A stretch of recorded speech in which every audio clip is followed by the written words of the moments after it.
I want to speak to what it means to value yourself. I know oftentimes we get into these relationships and we get upset when we feel like the person doesn't value who we are. They don't recognize our self-worth. They don't recognize what we bring to the table. And we find ourselves getting so upset about this, and we're constantly telling the person what they're not doing and who we are and all this other energy that we put out there for the sake of hoping that they are going to see our value and our worth and make adjustments in order to show how much they appreciate and care about what we bring to the table. But I want to say this to you. You cannot make a man or a woman value you. You cannot make a man or a woman respect you. You cannot make a man or a woman prioritize you. This is just something that they have to want to do. But you know what? You know what? You might meet somebody who initially brings all those things to the table, but you are lacking those things. You don't know your value.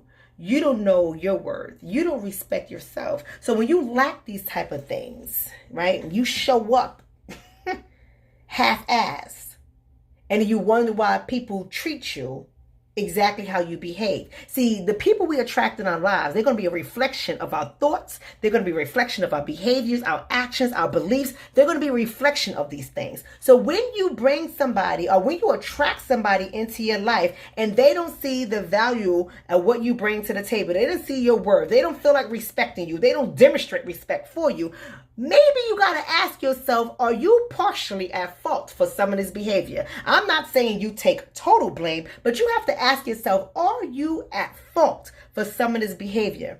And if we're honest with ourselves, the truth is we will start to realize that we contribute to some of the bad behavior we attract from our partners. We contribute to, we haven't been setting consequences for bad behaviors. We haven't been setting limits. We have allowed things to go on for too long until we get ourselves to a place where we are totally frustrated and we no longer want to be in the relationship. And sometimes relationship ends when we get to that place. And when we're at that place and it ends, let it go. Let it go. But take it as a learning example. Take it as a learning experience. Learning not about the other person, because it's easy for us to point our fingers at the other person, but really it should be a learning experience about ourselves. What was it that we were demonstrating that allowed bad behavior from other people to occur? No one's going to make you a priority unless you make yourself a priority. No one is going to value you unless you value yourself. No one's going to respect you unless you respect yourself. And listen to what I'm saying to you. I'm not going to say that people ain't going to try you. But when you have respect for yourself, even those who try you get the memo. They get the memo. You know why they get the memo? Because you will set the consequences for bad behaviors. I had to learn this lesson myself. I had to learn things about me that wasn't pleasing. What do I mean when I say that? I had to learn that I allowed bad behaviors to continue for a long period of time before I reached my wit's end. And that is partially my fault because I wasn't given swift consequences. And I have allowed bad behaviors to continue to the point where it started to impact my mental health. I can't blame nobody else but me. You can't blame nobody else but yourself. You see, this is why we can't blame nobody else. We must first know our value before anybody else would recognize it in us. We must first love ourselves. We have to love ourselves more than we love anybody else. But the problem is, too many of us, thank God this hadn't been me, and it will never be me, but too many of us, we seek relationships for completion. We want somebody to complete us. We want somebody to love us and value us so much so that we'll drop the ball in a lot of areas for the sake of getting a little bit of something. A little bit of something. And I want to say this to all those people that like to say, oh, we've been married for 20 years, 30 years, 50 years, 60 years.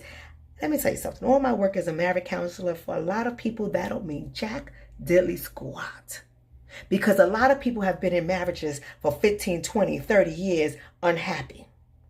A lot of people have settled for their partners, and next thing you know, 10, 15, 20, 30 years have gone by and they're still settling, unhappy, but they say things like, I just accept her for who she is. I just accept him for who he is. So that means you're telling me you're accepting somebody who mistreats you. You're accepting somebody who has bad behavior. You're accepting somebody who doesn't value you. You're accepting somebody who doesn't make you a priority for the sake of what?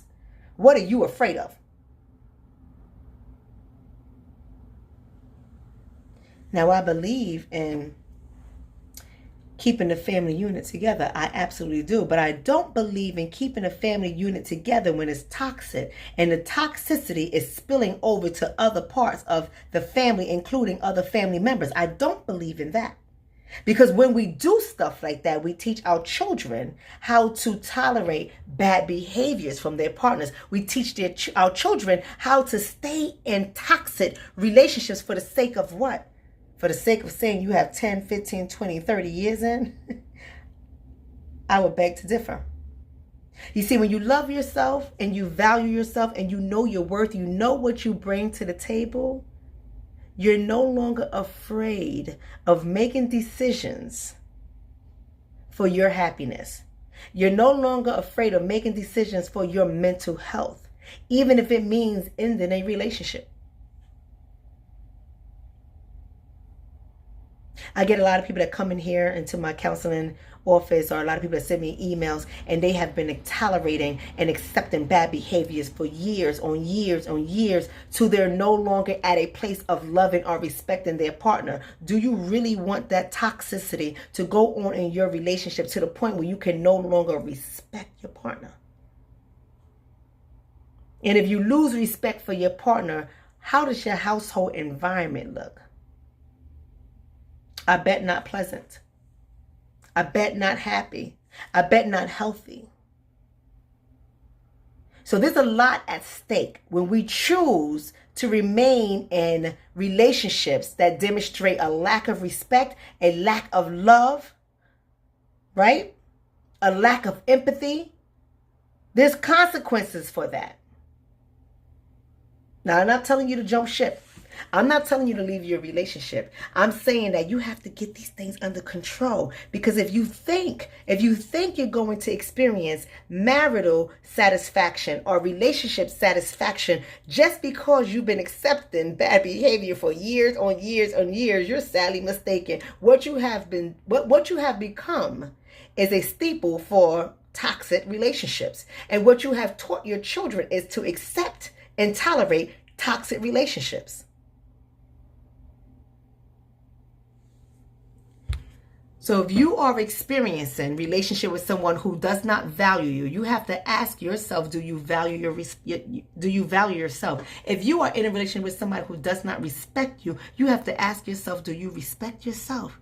If you are in a relationship with somebody who doesn't make you a priority, you have to ask yourself, do you make yourself a priority? Are you taking care of you? You see, the song goes, looking out for good old number one. But I was taught as a child that when you look out for good old number one, you're being selfish. But is there something wrong with being selfish? Self-centered maybe, but selfish? Sometimes you got to take care of yourself. Sometimes you got to put yourself first, or no one else is going to do it. So you can't make a man or a woman value you.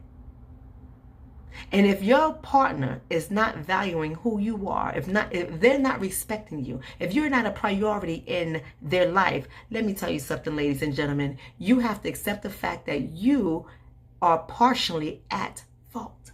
You are not the total blame, but you are partially at fault. So get in line, ladies and gentlemen. Start handing out consequences for bad behaviors. Respectfully so. There's a way we do this without harming our partners, but you need to start handing out consequences. And if you can't bring yourself to love your partner, respect your partner, desire your partner, if you can't bring yourself to connect with your partner, you gotta let that relationship go. Yeah, it's going to be sad. It may hurt you temporarily, but in the long run, it will be better for you and better for the generations that are coming up after you, that see you in a miserable relationship for 40 years. And the only thing they walk away saying is, one thing I've learned from your relationship is I don't want a marriage or relationship anything like yours. Whew, that's a tough pill to swallow. Speak to you soon. Ciao.